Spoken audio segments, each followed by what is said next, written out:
Hey, everybody, welcome to Precision Airbrush YouTube channel. My name's Damien Derrick, and today we are talking about diagnosing your airbrush.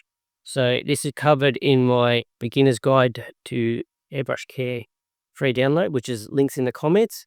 So no matter what the problem is with your airbrush, it's going to come down to two factors. It's going to be either the paint or the airbrush itself, which I call the mechanical issue, something with the physically wrong with the airbrush.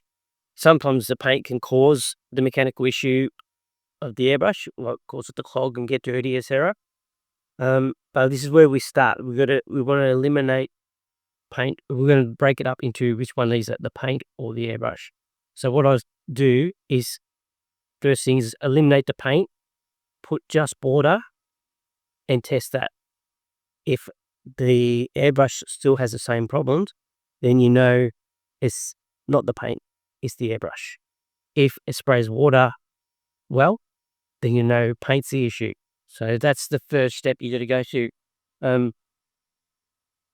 If you need to see the paint coming out, so if it's one of those things where it's, you need to see the paint on the page, then use 95% water, a little bit of paint. So really over thin, just enough so when you spray a clean white piece of paper, you can still see the paint and see the issue still coming that way.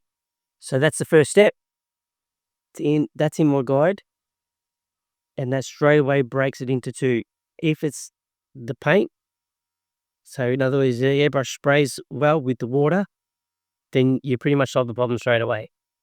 I always say the paint is the most important thing. I don't care what airbrush you use.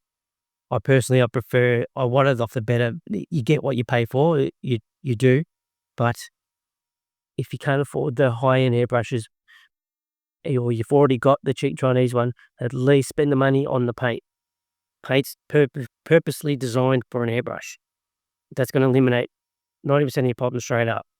So, yeah, if you've broken it down and paint is your problem, you strain the paint. It may be too thick. You might possibly turn your air pressure up a little bit, but really, is probably if it's too thick, it should be thinned out. Use the correct thinners. Personally, it's why I chose Createx, and I never have a problem with paint because it just flows nice and it always works. So that's where we start, guys. Not going to get into specifics of the mechanical side of the airbrushes because that's all in my guide one. I will make videos on each individual one, but it can be it's more in depth. So hope this helped for someone. I may be wondering, this picture here, I just made a video of I call it Fix the Disaster. Firstly, I painted this, and then I made a disaster, put a big black wash down the center, and then repaired it. So go check that video out if you haven't seen it.